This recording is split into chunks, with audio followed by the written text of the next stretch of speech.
हम हर त्योहारों को बड़ी ही धूमधाम से और तन मन से मनाते हैं, लेकिन जान लिए अगर उस त्योहार के पीछे की वजह तो हमारा त्योहार मनाना सफल हो जाता है। आइए जानते हैं दुर्गा अष्टमी की व्रत कथा और पूजन विधि के बारे में।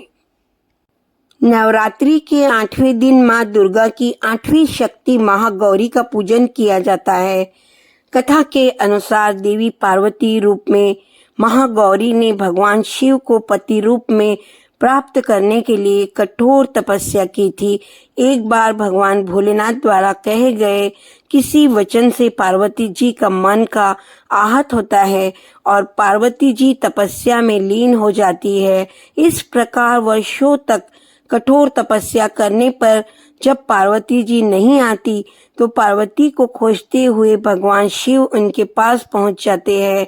वहां पहुंचकर वे पार्वती को देखकर आश्चर्यचकित रह जाते हैं।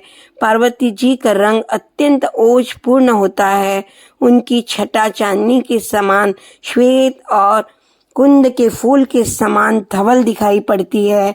उनके वस्त्र और आभूषण से प्रसन्न होकर देवी दुर्गा उमा को गौरवर्ण का वरदान देते हैं और वे महागौरी कहलाती है। दुर्गा अष्टमी तिथि परम कल्याणकारी, पवित्र, सुख देने वाली और धर्म की वृद्धि करने वाली है। अष्टमी को मां भगवती का पूजन करने से कष्ट दूर हो जाते हैं, मिट जाते हैं और शत्रुओं पर विजय प्राप्त होती है। मां की शास्त्रीय पद्धति से पूजा करने वाले रोगों से मुक्त होकर धन वैभव से संपन्न होते हैं। देव, दानव, राक्षस, गंधर्व, नाग, यक्ष, किन्नर, मनुष्य आदि सभी अष्टमी और नवमी की ही पूजा करते हैं। कथाओं के अनुसार इस तिथि में मां चंडमुंड राक्षसों का संहार किया था। आइए जानते हैं इसकी पूजन विधि। महाअष्टमी के दिन स्नान के बाद मां दुर्गा का षोडशोपचार पूजन करने के लिए महाअष्टमी के दिन मां दुर्गा के 9 रूपों की पूजा होती है। इसलिए इस दिन मिट्टी के 9 कलश रखे जाते हैं और देवी दुर्गा के 9 रूपों का ध्यान कर उनका आह्वान किया जाता है। माता रानी को नारियल का भोग पसंद है, इसलिए वस्त्र के दौरान नारियल का दान शुभ माना जाता है। पूरे घर और मंदिर को गंगा जल छिड़ककर पवित्र करते हैं। इसके बाद चौकी पर लाल रंग का कपड़ा बिछाकर मां दुर्गा की प्रतिमा या फोटो को स्थापित करें। इसके बाद देवी मां को जल अर्पित करें और उन्हें लाल चुनरी और 16 श्रृंगार, लाल रंग का पुष्पमाला और अक्षत आदि अर्पित करें। देवी दुर्गा की मूर्ति को प्रसाद का चरणामृत भी जरूर से अर्पित करें। इसके बाद घी का दीपक और अगरबत्ती जलाकर मां दुर्गा चालीसा का पाठ करके विधि विधान के साथ मां दुर्गा की आरती करें।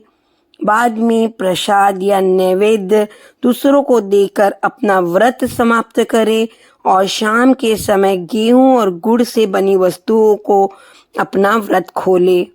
माता महागौरी अन्नपूर्णा का रूप है। इस दिन माता अन्नपूर्णा की भी पूजा होती है, इसलिए अष्टमी के दिन कन्या भोज और ब्राह्मणों को भोजन कराया जाता है। इसके बाद साफ जल से कन्याओं के पांव पखारे, उनकी फूल, अक्षत आदि से पूजा करें। कन्याओं को भोजन करवाने से पहले भोजन को कभी भी जूठा ना करें। ध्यान रखें, भोजन सात्विक होना चाहिए। इसमें लहसुन, प्याज का इस्तेमाल कभी ना करें।